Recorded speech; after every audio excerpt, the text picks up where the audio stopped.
Good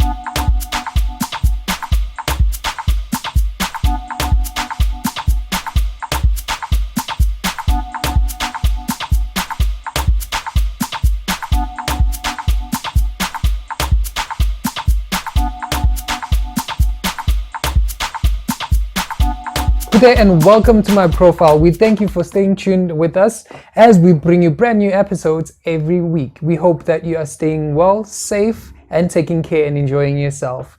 Today we have a very young, talented individual, who does poetry. And yes, that is it. Actually, in terms of poetry, you know how it is. It's very difficult whenever you have to take out your shell and go out of your shell. But today we have someone who's very, very inspirational, and he's very enthusiastic about what he does. And he makes sure that you really enjoy listening. And just listening takes you through a journey that you don't even understand where you're even standing. So yeah, that's it. You can follow us on our social media pages as well, which can be listed on the screen right now. Also, you can follow me on my social media pages, which will be listed on the screen right now. And do not forget to subscribe as well. Once again, my name is Hamilton and this is my profile.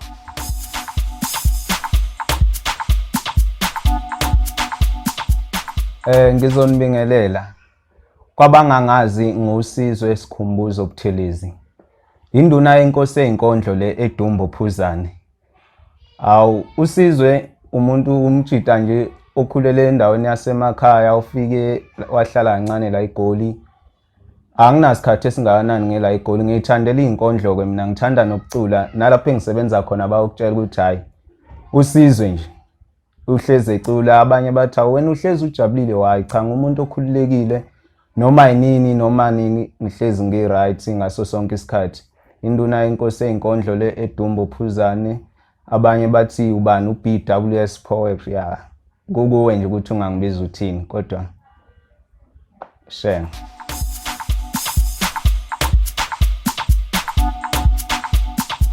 Welcome back to the show. It is now time to meet and get to know our guest for today. Now we have Mr. Buthelezi here, who's going to be telling us a bit more about themselves. Welcome to the show, brother. How are you? Thank you. I'm fine, sir. No, I'm appealing. Okay, the first question for the day, you do poetry. What inspired you to qala against poetry? You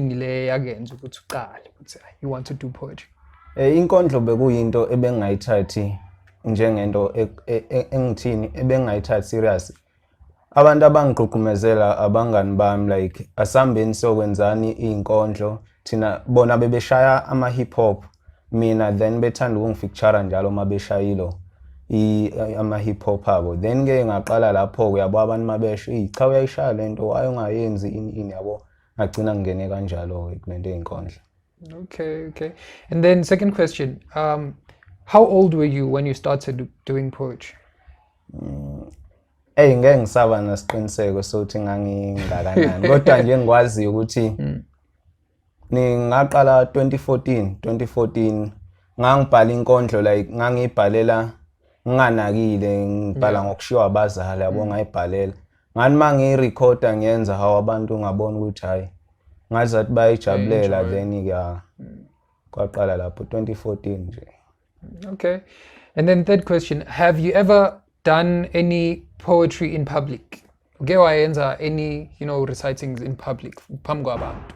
Yeah, sengike ngazenza impela, nginane trophy ngisengike ngazenza nje phambi kwabantu kaningi futhi.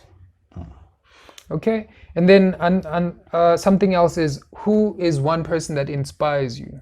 Like umuntu ogenza ukuthi nanoma usobona ukuthi you give up ube nalento leyo ukuthi hayi abona umuntu onginikeza umdlandla yona bese ngithi ngikhohliwe vele ngendaba zeinkondlo ngiyayeka, kodwa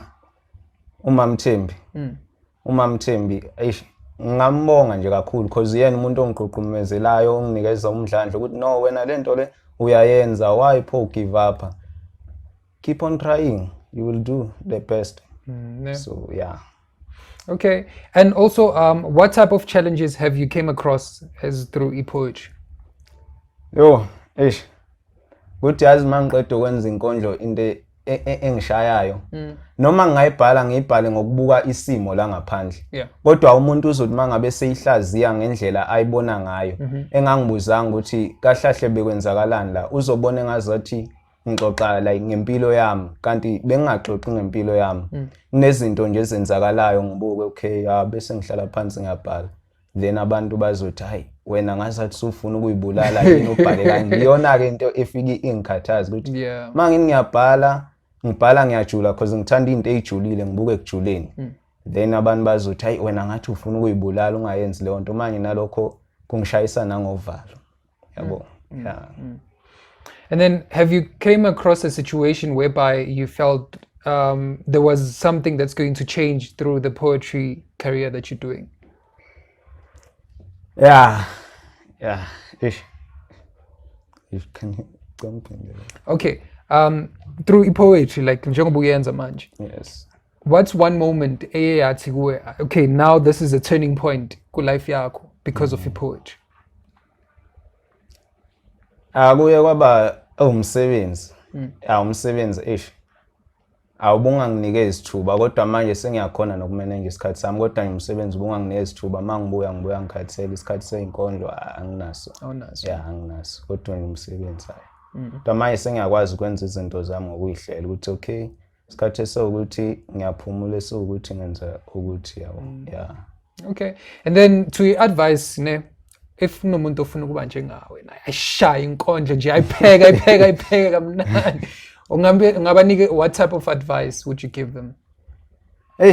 Ngingathi nje kubo inkondlo iwusizo kakhulu ebantwini kunento onokuyenza uyitshela ukuthi wena uzenzela wena kanti omunye umuntu mayeseyilalela imupho omunye umqondo kahlahle ukwenza nje inkondlo ngagqugqumezela ngithi kwenze because ususize abantu abaningi ngalezo zinto oyishilo wena ubungalindele ungacabanga ukuthi no yazi kunabantu abakhathazekile kanjani njanyana ya wena nje yenza inkondlo uzoba right ube mnandi kuyaphileka nangazo futhi. Hi, Butam, thank you for being part of the show. It was amazing. Ungastophi, push and keep on creating super flames, man. It's always great having you. No problem. Yeah. And that's it for this week.